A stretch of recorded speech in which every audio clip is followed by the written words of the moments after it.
unstoppable kick-ass confidence. Are you ready? Welcome to the Raw and Unscripted show with Christopher Rausch, where we help you overcome your self-created crap without the self-help fluffy bullshit. Now please welcome our host, Christopher Rausch.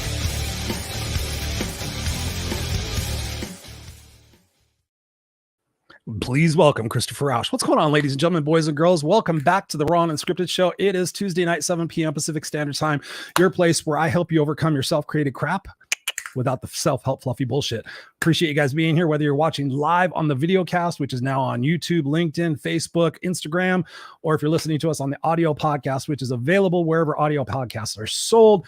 Thank you for being here. We are on show number 215. Holy crap, 215 shows of the Raw and Unscripted show, where most of the times I have brought you shows with particular guests. And man, we have had some phenomenal guests. We have had some pretty groundbreaking guests, and tonight is going to be no exception. So I urge you to make sure that you have pen and paper and at the ready, because you're going to be learning things tonight. And what we want to do whenever we're learning things, we want to write them down. We want to make a physical connection, a physical commitment to say, hey, listen, this is something that I'm going to focus on. And for those of you guys who have been watching the show for a long time, you guys know I buy a shitload of these pads. I have my favorite pens right in front of me. So I have a red pen, I have a pencil, I have a black pen, and I have a blue pen. And I love to write, and I love to make notes, and I love to sit there and think, okay, what can I do with this? So what I do, I'm just going to give you guys a little quick sneak peek. So what I do is anything that is on this page that is something I need to do this week is I put it on here, and then I put it on my monitor. And then as I check things off of my monitor, I go, hey, there's one I could do. Woo! And then I do it. So I didn't even think I was going to show you that, but that's something I teach in my coaching program. But thank you guys all for being here, whether you're live or on the replay. Thank you. Again, for those of you guys who have been asking, it's coming. It's Just You and Me Kid. It's justyoundmekid.com. Please go there, check it out, and sign up to get the priority distribution of this particular book. It's Just You and Me Kid, a story of a mother and son survival on the streets of California. I am on my third round of reading it and editing it. And man, this story is going to be so powerful. It is so powerful. My life story, bringing it to you guys to sit there and see what we could do to shift your perspective about your past, present, and your future, how you can get out of that victimhood mindset, how you can stop blaming and being mad at the world for everything that's going on in your life, and start to reframe your perspectives to see that life is happening for you and not to you. And no matter where you're at, you can redefine who you're going to be right now by the person that you're going to start becoming and acting like. So the book is incredible. It's a nonstop of ups and downs. You're like, is this kid ever going to catch a break? And obviously I catch a break because now I host the Raw and Unscripted show. I host the Unfiltered Experience, which, by the way, the Unfiltered Experience is going to be live this Friday night. We're launching a brand new season. You're definitely going to want to check into that. You guys, for that one, you can go to theunfilteredexperience.com. There we go. Theunfilteredexperience.com. You guys can go there as well. But please go there, get the book. For those of you guys who helped me make it a bestseller, there's a bunch of bonuses. You can check it out on the website. It's justyoundmekid.com. Go there. There's going to be coaching sessions with me. There's going to be stories and pictures that I won't be able to make it in the book. I'm already having to cut like 45,000 words. I wrote a lot for this book, guys.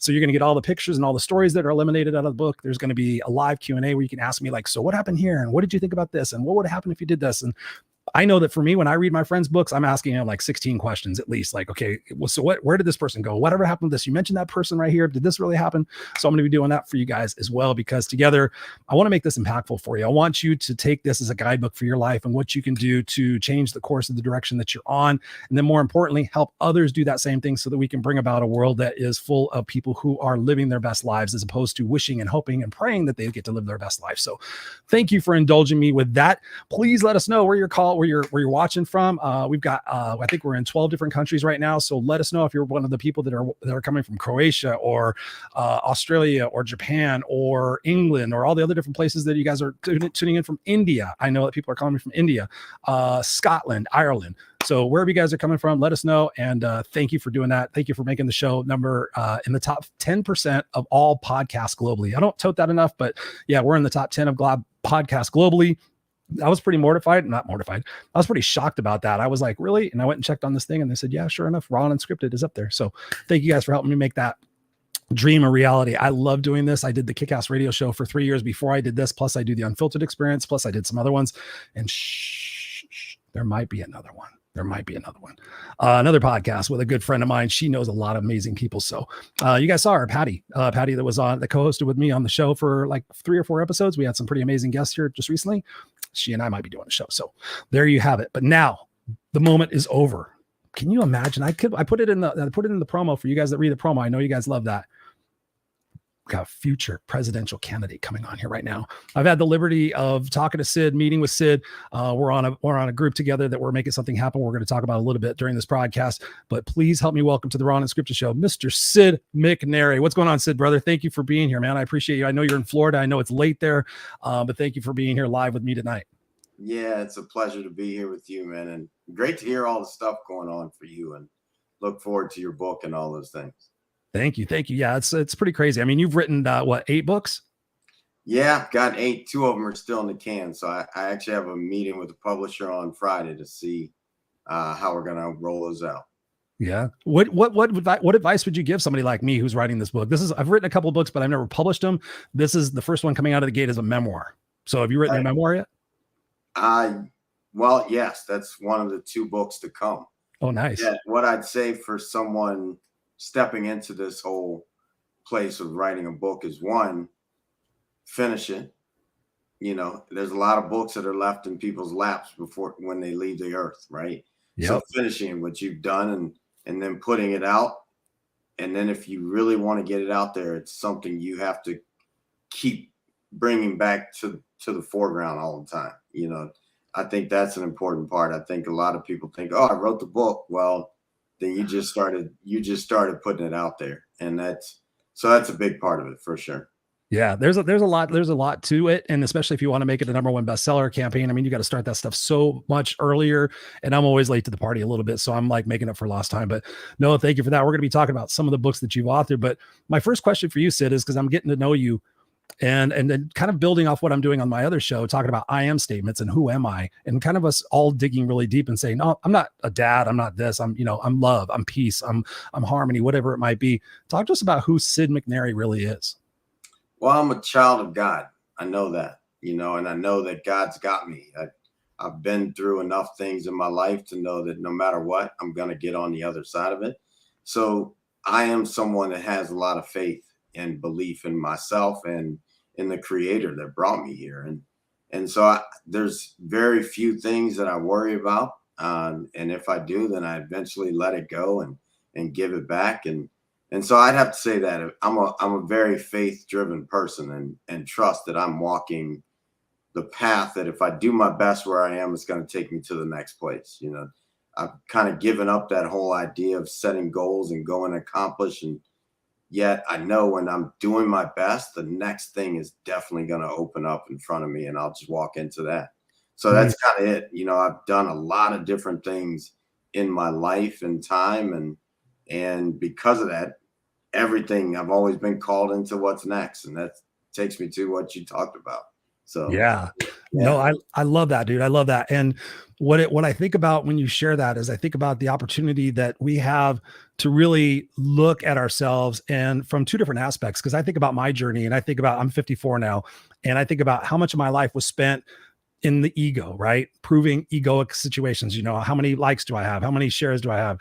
How much money am I making? How many toys do I have? How many girls want me? All those different things, those egoic validations. And it wasn't until I started getting serious about like honoring truly who I am. Like I was a suit and tie speaker. I was very successful at it. I said everything that everybody else said, did the little hand poses and everything. And I just came off stage one day and I was like, I don't want to be like everybody else anymore. I'm not like everybody else. I'm a biker. I'm a rocker. I'm a smart ass. I like to party, but I also like to change people's lives and have a good time doing it. And that's when I really discovered the fact of who's Chris. Like at my core, yes, I've got this external validation. I've got this external success, if you will, but inside I'm a hollow shell. I'm drinking all the time. I'm doing drugs. I'm partying. I'm running away from my life. Talk to us about that journey for you, that egoic journey, then to find who you are today, this peaceful, loving person who wants to change the world.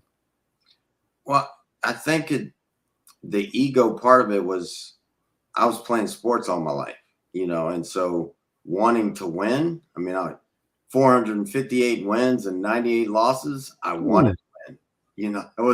That was the way through my whole, from playing to coaching and all the things in between. That was my career. And I dedicated my career to that. Even though I went to college and had a job offer with the Secret Service and all those different things, I said, nah, I'm gonna chase this whole idea of winning. And then one day I realized, man, I really don't have peace in my life, and wanted that. And that began to take me down a whole nother path. And as that opened up, the more I sought after peace, the more I had to squash the need to be right and accept that I got to choose to be at peace. You're either going to be right or you're going to be at peace. You're going to be right or you're going to be happy. And I choose to be happy and at peace with things. Oh, dude, you're speaking my language. There's actually a thing in my coaching program where I talk about that very aspect. Do I want to be right or do I want to be happy? I watched my mom throughout her entire life, incredibly brilliant, like book smart the day is long. She could argue with Stephen Hawking, right? People smart, stupid as the day is long as well. And, you know, it wasn't until I started really looking at my life and realizing that if I continue doing what I'm doing, I'm going to continue to wind up like her. Right. And got fired from every job, pissed off everybody, left her, even her own daughter left her, you know, just this tragic, sad case. And I sat there and I said, okay, I have to differentiate myself from my mother. What are some core aspects that I can really look at that she does not understand? Right. And I said, number one, right versus happy. She has to be right every single fucking time. And for her to be right, she wants to make sure you know that you're wrong. Well, what happens was if I sit there and say, Sid, you're wrong, immediately go, wait, I'm not wrong. I'm going to prove I'm right. And I'm going to prove you wrong because you said that. And then I'm going to sit there and say that. And then there's going to be nothing that's going to be resolved out of this. Right. So I've definitely learned that being happy is one thing. But being right, like at the detriment of other people having that situation where they feel less than, I'm always sitting there trying to seek first to understand, then to be understood. That's another thing that I found out from my mom. She did not want to understand other people. She always wanted to be understood. For you, Sid, what are some like core tenets of life that you really subscribe and live by? Well, seek the truth all the time. That's a big one for me. I mean, a lot of people share their opinions, and I stay out of arguing about people's opinions because there's no reason for me to try to change your opinion. And if you so choose, anyone can change their opinion. For me, I want to know the truth. I want to get to the truth because the truth will just stand. And whenever I've gotten to the truth, it's just like, oh, I really am free. I'm free to be okay with either accepting it or moving on from it. Right. And that's just it. So seeking the truth is a big one. I'd have to say another one is that all of life is determined by your connection, whoever you are and wherever you are. The only way I see life in general is because I'm seeing it from my own eyes. And so if I don't like what I'm seeing, then it's up to me to change what I'm looking at. However that needs to happen, I like to take a lot of accountability for my life, you know, that things are the way they are because I've brought them into my life. Now, exactly. You know, when you're a little kid, that's one thing. But once you become an adult and you're making your own choices, if you're somebody who gets emancipated at 15, life is on you now. You know, right? Whenever 100%. that comes, it's yours. And so I think that's a big part of it too. You know, just those couple truths, and then I've got one golden rule: do what's right for the team. And it just so happens that the team for me now is Team Humanity. Do what's right for the team. That's what all it's about. Oh, dude, we're going to be talking for a long time tonight. I think there's so many different paths and avenues that you just went down, brother. I'm going to stick with one of the first ones that kind of came to my mind when you said truth. Totally understand truth. In a personal situation, I understand truth, like the truth of the situation, you know, with an employer or with somebody that you work with, you can actually talk to them about what the truth is. Considering what we were talking about earlier and where you want to go, one of the big problems I have right now, Sid, I used to be a news junkie. I used to be a political junkie probably now 12 years ago. I used to watch the news every night, follow politics, could tell you what was going on in Congress, you know, which representative was doing what was going on with the propositions. And then one night I found myself yelling at the TV. And I thought, God, Chris, you're so passionate about all these things, but are you really doing anything to change them? And I took a break from it. Me and a buddy at work used to do it. And I said, let's just take a 2-week break and see what happens. And we both loved it. And I kind of just, you know, ventured off into my life and been happier ever since.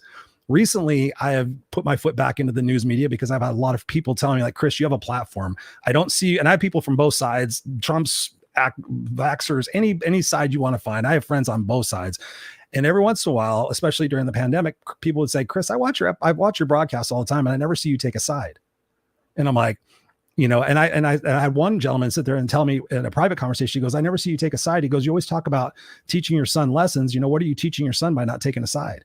And so what I'm teaching my son by not taking a side is the fact that I seek out to understand other people and to find out the deeper respects of where it is that their truth comes from, so that maybe I'm not going to sit there and necessarily judge it, but I can understand that if I walked in their shoes, if I had their belief systems, I had the people in their life, might I think like them? Yes.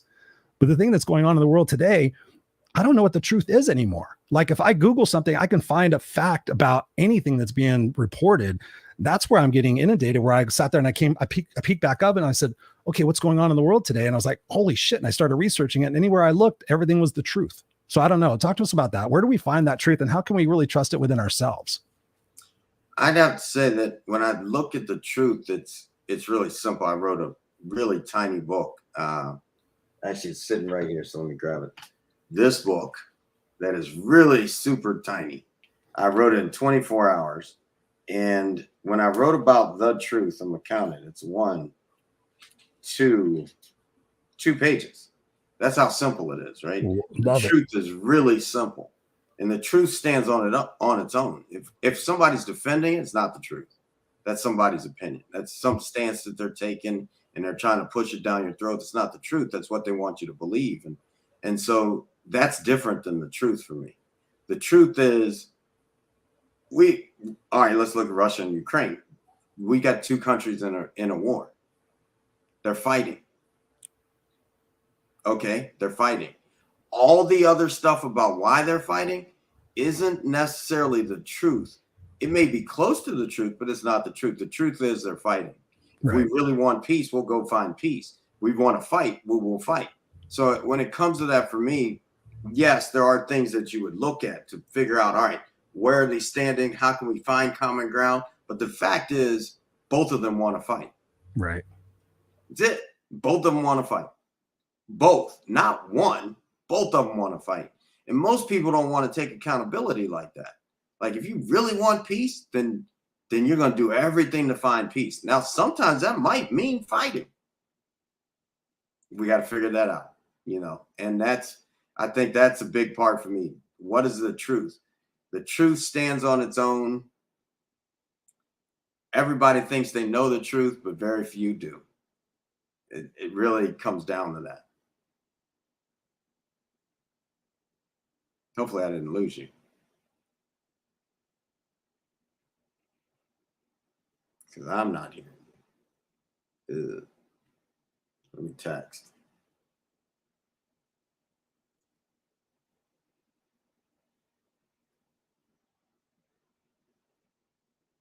Oh, cool. I'm glad I'm still live, because it seems like for some reason things are missing. So when it comes to the truth, it really goes back to that. Just really, it's simple. The truth is so simple, and we just have to seek it. It'll stand for itself. It doesn't need anyone to defend it. It's there, and it's really palpable. I mean, here it is. Who knows the exact truth here on earth? No one knows the truth, and everyone speaks as if, but in fact, no one knows it. To know the truth sets one free of defense, as the truth just is. The truth is defended as an opinion of the beholder. The truth just is and stands on its own. It has yet a need to be imposed on another. The truth stands regardless of acceptance from anyone. Everything that is in existence has its own truth that is beyond explanation and is divinely supported. So much of that goes back to that. Like I look at all the arguments there are. All right, let's get to the truth of it. That things happened. Do we want to keep repeating them, or are we going to actually shift? I actually think that a lot of times people don't want to move forward. Talk to us about that. Talk to us about the fact that a lot of people sit in that victimhood because it works for them. Yeah, for sure. I mean, there's a lot of people that do that because they're comfortable in that. It's actually scary to say, okay, what does it look like if I leave the house from somebody that's angry? Or what does it look like if I actually go and care for another person? A lot of people are comfortable in these untruths for themselves, right? Like the world is full of abundance. We all breathe, and very few people are fighting to breathe. I did when I had asthma. Yet the world is full of abundance. So if I actually go and help other people, everyone could live differently. Could. Now, some people don't even want to acknowledge that because they're in fear of thinking there's not enough for them. And it's like, how much is enough? How much do we have to go do? How many? We've got all the land in the world, and we can't put houses around everybody. Exactly. Come on now. Like, some of these things are like, all right, no, it's not. The truth is you don't want to. You don't want to have peace, so you're going to go fight. Yeah, it gives everybody a reason to focus on what's external to them, and that way they don't have to deal with their own bullshit. Oh, I have to worry about this, and I have to deal with this, so I can't even focus on my stuff. I'm like, yeah, how about I like what you're saying, Sid, is the fact that when you ask people those questions, it kind of redirects their perspective a little bit and changes their expectations. Like when people sit there and say that stuff, I'm like, what would it feel like if you didn't feel like that anymore? Well, it feel amazing. I'm like, well, let it go. Well, that's not that simple, Chris. And I'm like, I'm not saying it was simple, but I'm saying it's worth it. I'm asking you, are you willing? Are you willing? Are you willing to let it go? Are you willing to let go of the people that are no longer serving you? Are you willing to let go of the excuses and the bullshit you keep telling yourself over and over again of why you can't do something? Are you ready to let go of all the anger and the resentment, the animosity towards your parents and their teachers and everybody else that you thought fucked you over? Are you ready? Right. And then they have to sit there and ponder it. Sid, I'm giving them a golden fucking, like, if you say you're ready, let's walk this path. And people are like, well, now that you say it like that, Chris, it sounds very uncomfortable. I'm like, well, guess where you grow the most? When you're uncomfortable. Right. So Sid, I have a question for you. I want to go back a little bit before we go forward. Talk to us about a time in your life. You've had an incredible life. You've been in football. You've been a football coach. You've been obviously a little kid like all of us have been once before. Talk to us about a low point in your life where you really had to shift your perspective about things. Like you got to the bottom of the bottom. What was going on in your mind and who was there to help you shift that perspective for you? Well, when I was coaching football and I felt like I was at the top of it, right? I'm putting guys in the NFL. I'm loving coaching, and all of a sudden things just didn't feel right. I didn't feel like things were aligning for me to continue in my life. I had push to win, and all of a sudden I realized I was losing. I was losing my relationships. At that point, when I finally walked away from coaching, I had been in 2 marriages, both of them failed, and it was like, dang, what am I going to do? I had to go in. You know, I'm fortunate that I found grandmother Morningstar, who adopted me as a Native American grandmother and took me under her wing and put me out on the mountain and let me sit and connect. And that became a long journey. That was 2006. And really just this last year was when it all came to a culmination of, okay, I see it now. You know, which then looked like going blind, like losing my sight completely. Yep. And realizing, man, I haven't been seeing the beauty of God's world. I've been looking at everything like a lot of people do, like the media does, looking at everything as the cup's half empty and everything's bad. And how come I can't get it the way I want it, this, that, and the other. And it was like, let me shift this. And when I lost my sight, I had to look in and then I started realizing actually it was going on up here that everything was bad, you know. And I'll never forget. It just so happened that it was Valentine's Day when I had my first eye corrected, and they cleared everything out after I had done a year's worth of work to try to get it done on my own. Wow. And the first thing I saw on Valentine's Day was my wife's face. And I was just like, wow, 1, she's beautiful, 2. And I'd even taken that for granted in a sense, because the beauty of my wife now, not just her physical beauty, but everything about her, you can take everything else, well, not everything, but you can take a lot. And I love that the Creator created that space for me to learn to be different. You know, that it was mine. It had nothing to do with everybody else. And I got to learn about nutrition. I got to learn about just appreciation of my own mind and all those things. And then it's like, all right, now let me go. Now that I can see, let me go for it. Yeah. So, sure. You're talking about like a rebirthing. I see so many of my friends, because I know you're just a little bit, I think you're just, you're a year younger than I am. You're in June. Actually, your birthday's coming up, June 26th, right? Yeah. Yeah. So your birthday's coming up. My birthday was just in February. I'm 54. And I know you're I think you're a year younger than me. Yeah. Yeah. And I know for me that my 40s and my 50s have been really probably the best years of my life. And not to say my 20s and my 30s weren't a party and I did a lot of fucking crazy shit and had a lot of good times. But my 40s and my 50s, I'm like really coming and understanding who I am and seeing all of the other stuff, the 20s, the 30s, and even part of the 40s as all preparation for who I am now. Everything was preparing me for who I am now today, so that I could be the man that I am today to make the difference in the world. But so oftentimes, like we're talking about the victim, so many times people sit there and stay in that less than, that scarcity mindset. And a lot of people sit there and tell me, Chris, I'm doing the best I can. And I challenge them on that. Talk to us about, what we can do for people to inspire them to consider what their best is and raise that bar on themselves, right? We're talking about bringing peace to the world. We're talking about changing the world and having people take responsibility for their own things inside first, as opposed to thinking that they can fix everything external. Talk to us about what it is to mean to do our best and to strive over those excuses and those limitations. Well, for me, doing my best now that I know looks like, all right, where is peace truly in my life? I don't care if was there peace in an argument? Like, really, could I move through a conflict with great ease and get to the other side of the conflict with ease? That's possible. And so for me, I was way ahead of the curve on everything. Like, coaching Division I football at 24 years old is not a normal thing. Yet for me, it seemed normal because that's what I was doing, right? Mm-hmm. So then all of a sudden I go and I'm a coordinator at 30. I leave a profession at 34 years old. That's not a normal thing, right? So then I step into this yoga world where hundreds and thousands of people are coming and I'm still in my 30s.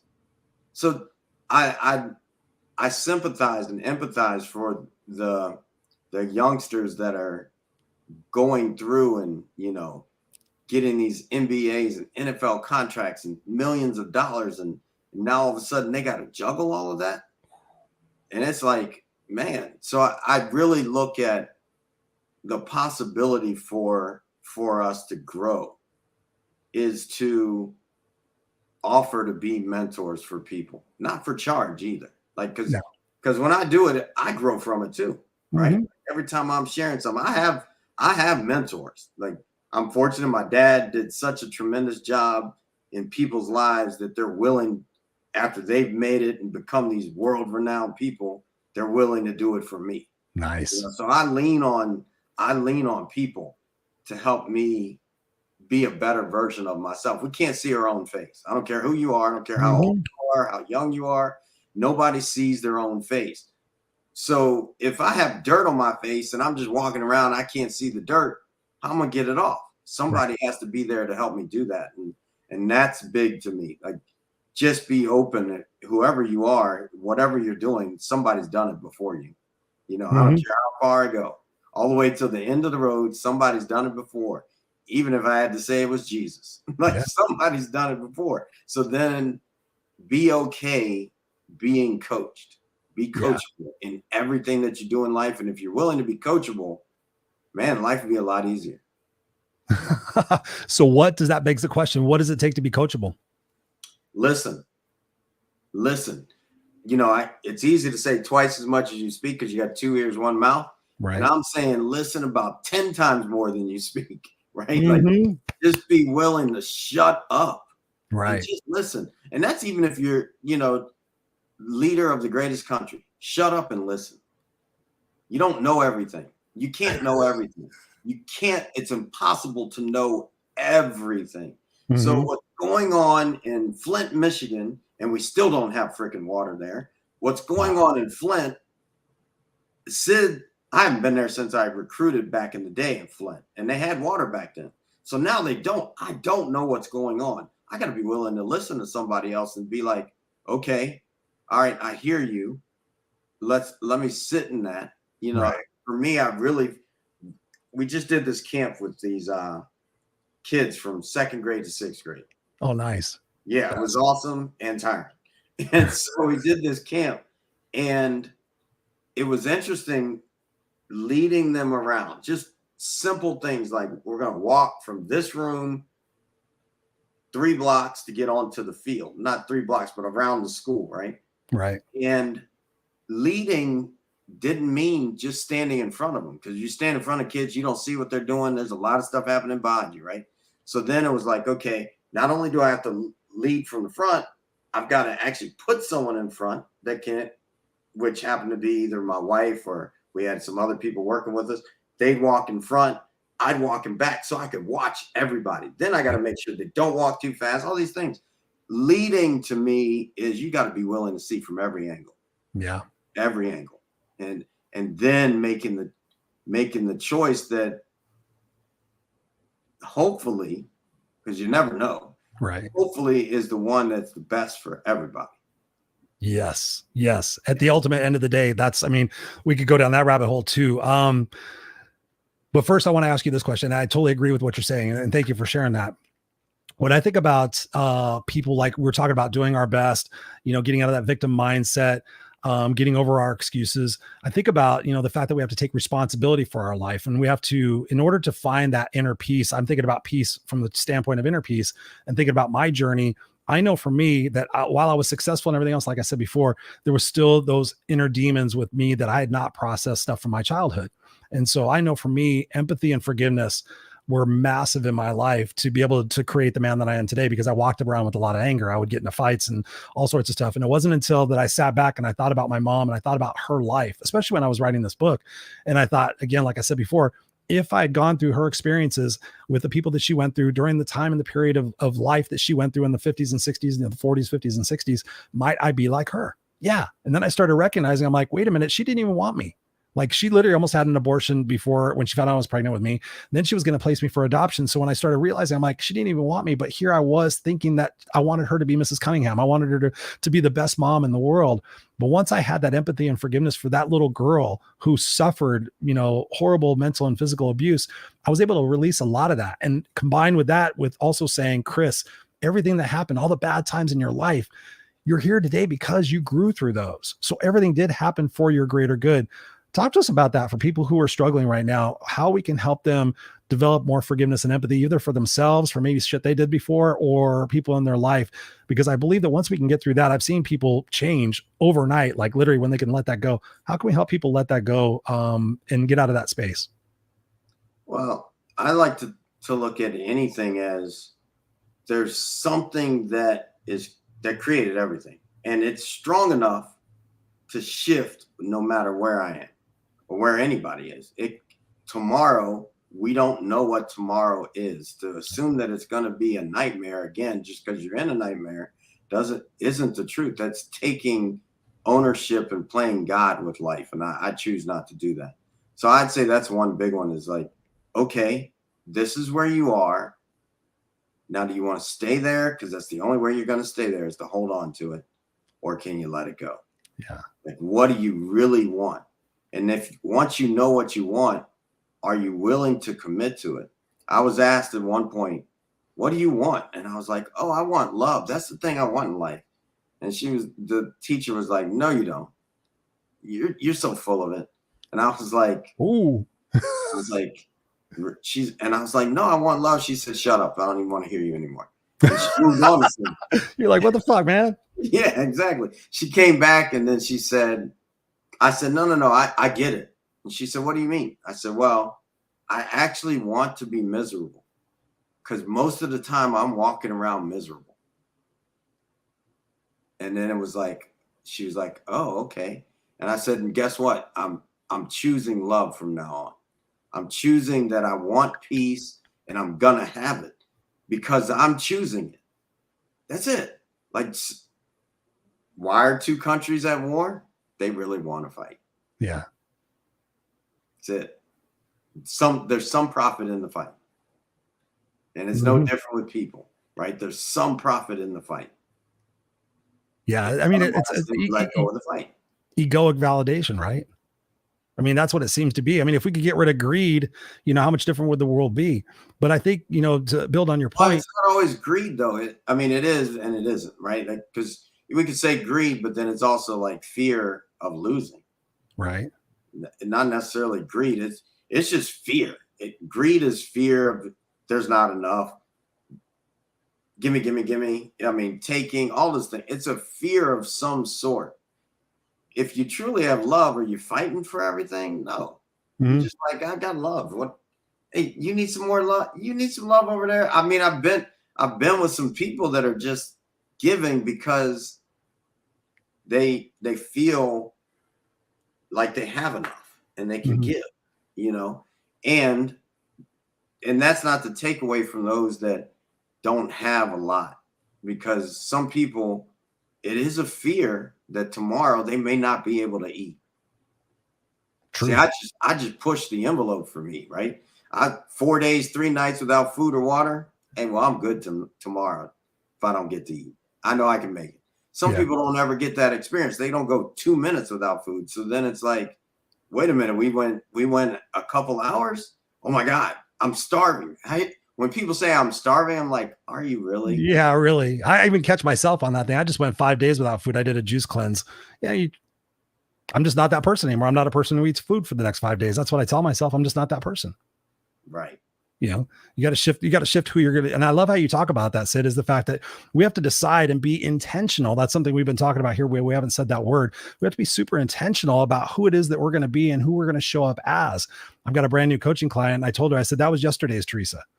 I said, I said, every time I've had to quit something, I quit smoking, I quit drugs, I quit drinking, I quit all sorts of things throughout my life.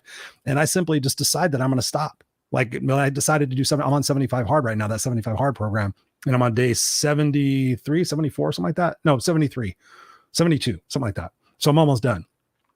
But when I sit there and I think about what I'm going to do, I just make that determination. I'm no longer that person. Like, I'm not a person that smokes cigarettes anymore. I'm not a person that drinks alcohol anymore. And then the next day I wake up and I say, what intentions do I need to fulfill? What intentions do I need to set in order for me to be successful in that promise to myself, in that love and that cherishment to myself? What intent? Okay, my intention is that I'm going to be more peace than fear and hate. My intention is that I'm going to use my words and my language to make the world a better place for who I am and what I do, which is one of my intentions. Talk to us about that how can we get people to shift? Because I mean, I want to go back to the peace part. We've got North Korea, we've got Russia, we've got China, we've got the United States doing whatever. I mean, there's a lot of anxiety in the world. If you talk to anybody who's under 30, they think the world's going to go to hell in a handbasket based on climate and everything else. What can we do for people to switch that internal dialogue with themselves to see that there is an opportunity for hope and there's an opportunity for love? I'd have to say first, it starts with those who are educated enough to know that their world isn't blowing up right in the moment. If it's blowing up in the moment, it's over. Most people are worried about an imagined threat, right? Like, we could all be worried about the fact that people have bombs. Yeah.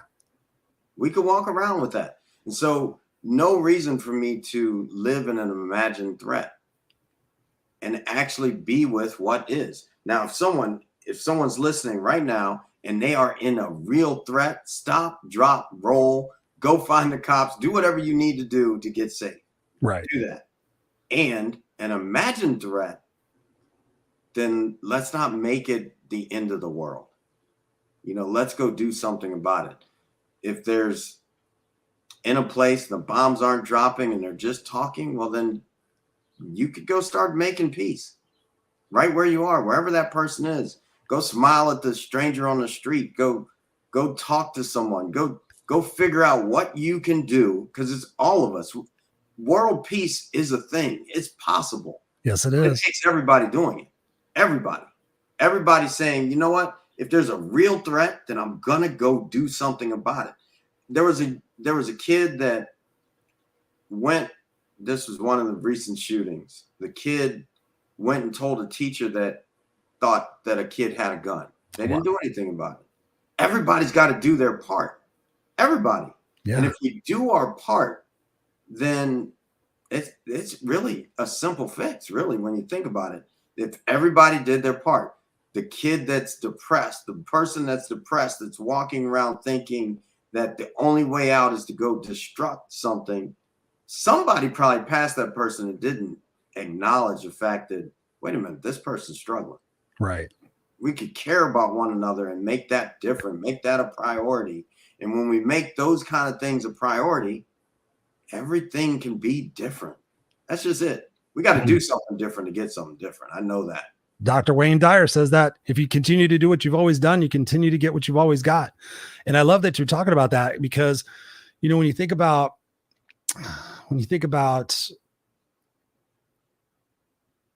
the perspective of longevity in our life and in our world, and we think about the opportunity to impact other people with our thoughts and our words and our actions, you know, we have to sit there and we have to be honest and truthful with where it is that we're going and what it is that we're doing in order to have that foresight, in order to be able to make it happen. Right. When I think about, you know, what's going on in Russia and China and, you know, Ukraine and all the different places all around the world, I don't think about, you know, the people who are fighting. I think about all the innocent people that are involved in that. And I just wonder with you and your perspective on the world, and I kind of want to shift gears a little bit. Are you worried about what's going on in the world right now as far as world peace, World War III? No, worry's not my thing. Yeah.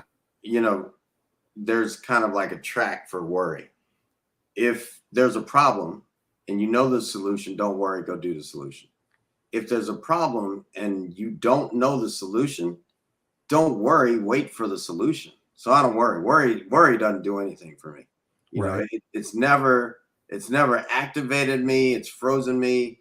If there's a problem there, and then if there's no problem, don't create a worry. Just be with no problem. Right? Yeah, you can only be in. So worry has just never been something that I want to play. It's just not. It's pretty worthless to me. Are there things going on in the world that could be different? Sure. You know, I can go outside of my house and fortunately, really, I'd have to go for a ways away from my house. My neighbors are great. I know my neighbors. If someone's struggling, I know everybody pitches in. The lady downstairs had to have surgery, and at least 5 of us offered her to take her everywhere for 3 months, everywhere she had to go. Right. Like, so then care about each other. Like, and if we care enough about each other, most people won't pick up a gun and go fight you if we care, you know? And so, no, I just know that there's better days ahead. That's what I know. So no, there's no worries. And that's not taking anything away from all the situations going on. I just know that it could be different. Right. Why are we seeing two people that their countries are fighting always in separate rooms? Are we 2 kids being put in timeout? It's right? true. Like, come on now. Like, why don't we see them in TV with all the other leaders saying, how can we help you all figure this out? Right. Be a part of the solution. Help you all figure this out so that, and last time I checked, 1 nuclear warhead could blow up the world, right? Like, so let's not go there. Right. Let's get to a place that we're smart enough to know that we're not playing with handmade axes. We're playing with freaking bombs. So let's talk. Let's communicate. We've got one Earth. And if we don't take care of Earth, we all perish.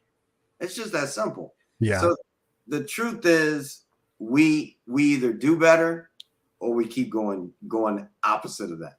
I just choose to look at it like, all right, well, how can we do better?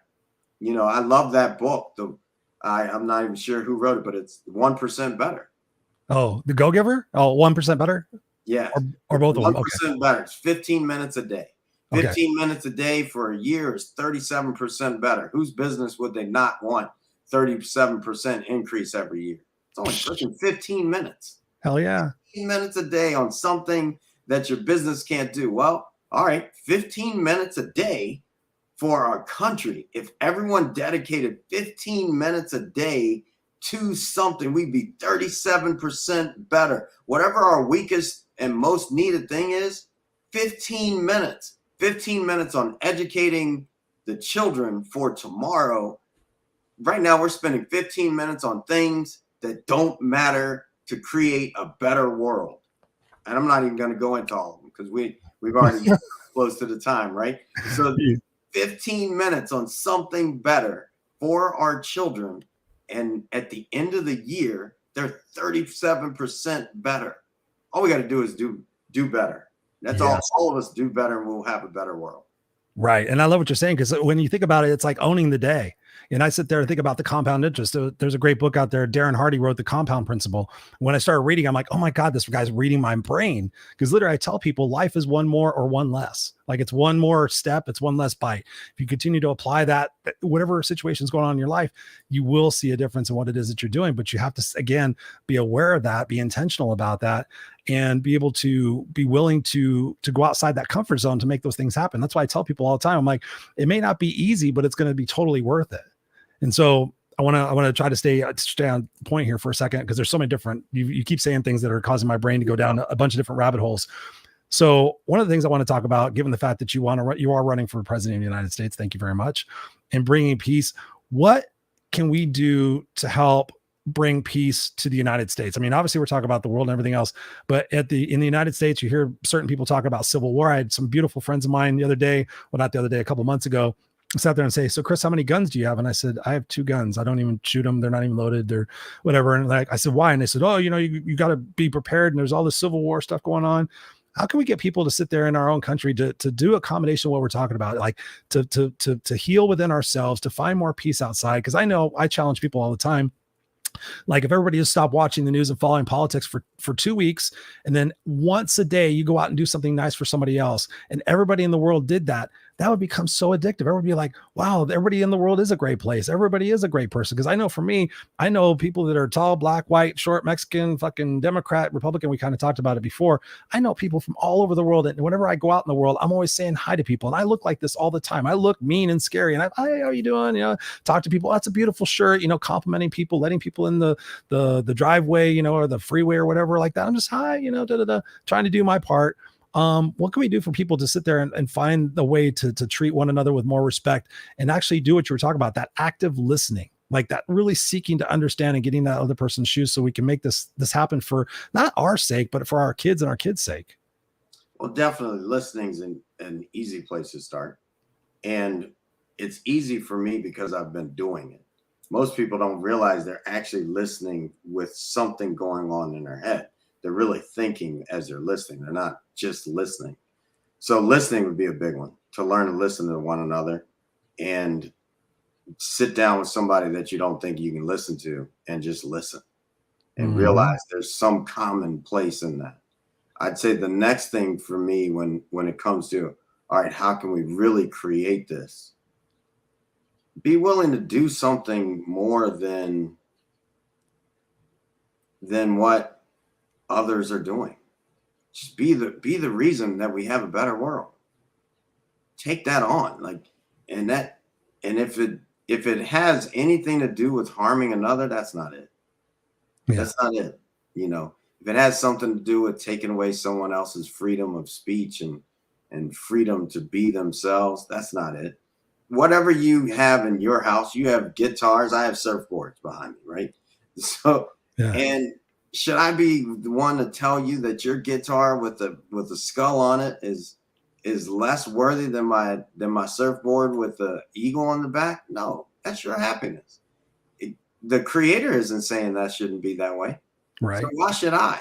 And I think we've gotten caught up in this idea that someone knows right for someone else, and that's not it.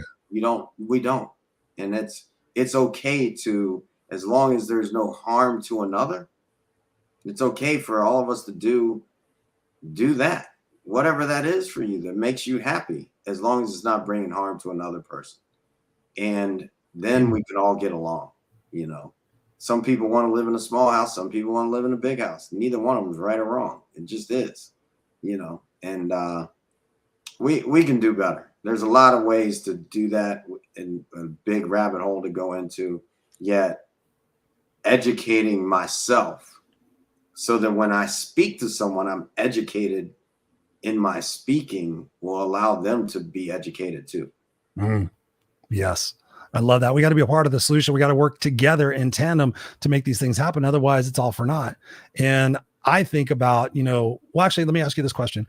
So based on the fact that you're running for 2028, what are your perspectives on the 2024 election? One of the side questions on that is we had, the former president, Donald Trump, today being indicted on 37 counts. I don't know all the things. I just know that part.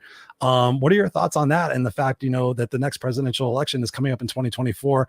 Personally, I'm scared to death of what it's going to bring out in people, what it's going to bring out from other countries. And I'm just not looking forward to that. What is your viewpoint on that? How can we have a better attitude about it? Well, first, that old saying, don't talk politics or religion with your friends. I disagree with that wholeheartedly. Yeah. I think it's important for us to be able to have peaceful conversations so that we can see and get to common ground. When it comes to President Trump being indicted, it's tricky. One, I don't know everything. I don't know anything about it. No matter how much they say, I still don't really know anything about it. That's what I'm talking about, that truth thing. It's like you see pictures and you see this and you see this, and you're like, okay, it smells like a duck, quacks like a duck. But then everybody comes up with these little, well, there's this and then there's that. It actually smells like a pig. Like, we don't know. And so it's, for me, when I listen to all of that, I'm just like, all right, well, I'm going to sit back, and I hope that we've elected people and put people in places that stand for the betterment of all. If not, everybody better get out and vote. And if that means that we don't like the leaders that are there to vote, don't vote for them. See, because if we have a stalemate, they go find different people. And if enough people came to me and said, Sid, you just got to run in 2024, then I'll answer the call. I know that. I just have some things I want to do before I go step into that place where it seems like you're always a president once you're a president. I got some things I want to do with my life. And if the creator says it's time to serve, then I'll answer the call. Beautiful. Sid McNairy, dude, there's so many different, I definitely want to have you back on the show. I want to have you on the Unfiltered Experience and talk about leadership. There's so many different ways I could pick your brain, and I knew this was going to be a phenomenal conversation. I want to talk about a little bit with what you do with your wife, the Art of Peaceful Living. Talk to us about that program, and talk to us about what you bring to people through that program, and where people can get a hold of you to find out more about it. Well, it started as strictly on the mental side of yoga, right? Meditation, doing a yoga practice, having yoga studios, and giving people that place to really just go into themselves and have a practice, a daily practice that they could do, and then turn it up when we could take them on retreats and all those things. And then as years passed, it grew into, all right, we've got the lane of, we're going to help you find the inner peace, which looks like many programs that we have. That Quest for Peace, a Quest for Peace, where someone goes through an 8-week program. We've got the Peace Playbook that allows someone to really become the book and create 100% peace within them. And then we have Spreading Peace, and that looks like helping people have sustainable lives where they go spread peace, create jobs and things like that, whether it's a yoga teacher or a coach or someone who steps into whatever in their world to make it sustainable. Yeah. So we love doing that. I mean, we've trained over 3,000 yoga teachers and have traveled to 10 countries now and 26 states. So it seems like it works, because, as they say in coaching, there's proof in the pudding, right? They don't bring you back if you're not doing something worthwhile. I love that, brother. I was checking into it. I might actually take that because I definitely need a lot more peace in my life. But you also had something for the people who are watching and listening tonight, since they made it all the way to the end of the conversation. Right on. So you can go to the artofpeacefulliving.com and the McNairy method. You can either go right on the link that's on the screen or go to the website and scroll down. But it's the McNairy method. We give out a lot of tools to help people bring peace in their house, especially if you've got kids or, you're in a relationship, which we all are in relationships. You and I have this relationship. I've got a relationship with my wife. It's all relationships. We're always conversating with other people And so that's there for people. And we've got the leadership conferences and trainings that we do, and for people to come in and be able to create better relationships all around. That's a whole other subject that we can go down to as well. Man, Sid, I appreciate you so much for coming on the show. I know it's late there. Just want to encourage everybody to go to sidmcnairy.com. It's for you guys listening, SIDMCNAIRY, sidmcnairy.com. Also the artofpeacefulliving.com, as it is spelled, artofpeacefulliving.com. Make sure you guys go check it out. And all of these links are in the show notes. So if you want to, obviously you can just go to the Unfiltered Experience or the rawunscripted.com and go ahead and sign up for there, and you can sit there and find out all the links and the shows for this. But man, I can't appreciate you enough for coming on here and having this conversation with me. I definitely want to have you back, and just look forward to getting to know you and the other things that we got going on as well. Yeah, I appreciate it, Chris. It's great to be here. 7 o'clock your time till now. It's 8. It's 11 here. Either way, man, I'd stay up till tomorrow if we kept going. So I appreciate you, and I know we'll have a great time chopping it up later. Oh, definitely. I'm going to place you backstage for a second. I'm going to close out the show. Don't go anywhere, just so I can have a few more words with you. Awesome. There you go, ladies and gentlemen, boys and girls. We got Robert Broker in the house. Robert, thank you for all the beautiful comments here. I will go back and check them out as I normally do, but he says here, joy is addictive. Done. He says, thank you both. I appreciate you, Robert, for being here. And just what we can sit here and take away from the conversation is the fact that we have to take responsibility for ourselves and for our lives. If you're not happy with your life, if you're not happy with the peace that you have in your life, then you got to start making different decisions about what it is that you're going to start doing differently, like we talked about. Dr. Wade Dyer says again, when you change the way, if you continue to do what you've always done, you will continue to get what you've always got. And then he also says the other one, when you begin to change the way you look at things, the things you look at begin to change. And so when we talk about the art of peaceful living, we talk about the opportunity for us to get out of our comfort zones, to really truly grow and to find out what we're made of, right? When you think about all the different experiences that you've had in your life, was life happening to you or was life happening for you? And of course, there's been some pretty traumatic things. I've had a lot of people on the show. I've personally coached a lot of people who've had some horrific things happen to them. But through it all, they have realized that those things, that they were picked for those things because they had the resiliency, they had the strength, they had the courage to be able to go through those. Because ultimately, what do we want to do on the other side of the hero's journey? We want to go back and we want to tell everybody else about what it is that they can do with their life. That's what I'm doing in my book. That's what I'm doing with my whole life. You know, being homeless at the age of 13 years old on the streets for 4 years, and the drugs and the alcohol and the suicide attempts and all that other shit. All of that stuff was not happening to me. It was happening because I was the person that I was chosen to be able to have these experiences. So on the other side, I could talk about resiliency and tell you guys what it means to be able to come unstoppable. And Sid tonight was talking about the fact that we need to be serious with ourselves, and we have to get raw and honest with ourselves. Right? You know, so many times we're sitting there thinking of it's an external situation that's going to make us happy. It's all internal. You can sit there and decide today. You can sit there and say, you know what, from this moment forward, I'm going to look through life through the lens of love instead of the lens of fear. Right? Just think about that delineation. I'm going to sit there and decide that I'm going to choose love. I'm going to choose to be in the moment of love. I'm going to choose to love the people that I'm with, whether I agree with them or disagree with them. I'm going to choose to love them because they're an extension of me. We could easily have gone down that whole rabbit hole about that we're all sourced from God. We're all, you know, amazing people in this journey called life, but we're all souls having this human experience. And the thing I really want to emphasize enough before we close out the show is that listening component, right? Seek first to understand and really listen with the intention of being able to paraphrase back to that person. So here's what I heard you say. And so that person can feel validated and heard, and like, wow, somebody finally fucking listened to me. Somebody, okay. And then what are you going to do in return? You're going to give that person's going to give you respect and listen to you. And then you're going to have a great conversation. You'll be able to sit there and say, okay, we may not agree on some of these issues. Like Sid was saying, you know, talk about politics, talk about religion with your friends.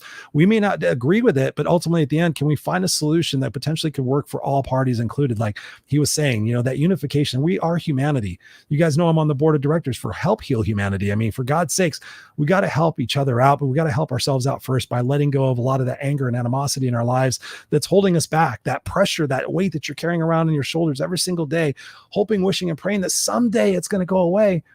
Today could be that someday. And even for myself, guys, the no excuses coach, the one that comes to you every single week, vulnerable as hell. Even today, I was walking and I was thinking about my life and thinking about the book coming out and thinking about all these different things that I have in process. And I'm thinking, oh my God, when that happens, when this happens, and I started doing some crazy dreams in my head, which I do, I'm manifesting that I'm going to meet Dave Grohl, the lead singer of Foo Fighters, and I'm going to be his coach. That's what I'm putting in my brain. I'm going to go on tour with Dave Grohl, the Foo Fighters. I'm going to be his coach. So I started putting that in my brain because why not? Why not be kid-like? Why not have those adventurous things and feelings and thoughts that gets us excited about living? We have a short time here, guys, a very, very short time here. And why waste it? So be in the moment, choose love, choose forgiveness, choose empathy, go out there and make the world a better place for who you are and what you do, so that that's your legacy. So that when you pass away and people talk about you, they have nothing but positive things to say about what you did in this world. Because I know every single day I live up to that as part of my eulogy, that Christopher Rausch will have fought for what's right and what's fair, that he will have risked for which that mattered, and that he will left the earth a better place for who he was and what he did. And man, what an amazing experience to have that kind of life, Wow, that is powerful. So next week here on the Raw and Unscripted show, you guys always ask me to tell you who's coming up next. We have Doyle Bueller. Bueller. Do we have Doyle Bueller? Oh man, you want to talk about an intelligent guy? Hang on to your socks, because we're going to be talking about AI in that particular conversation, about the pros and the cons and what it is that you can do in your business and your life to take advantage of AI. I'm not a big fan of it at the present moment, but we're going to find out a lot more about it because you guys were asking for it here.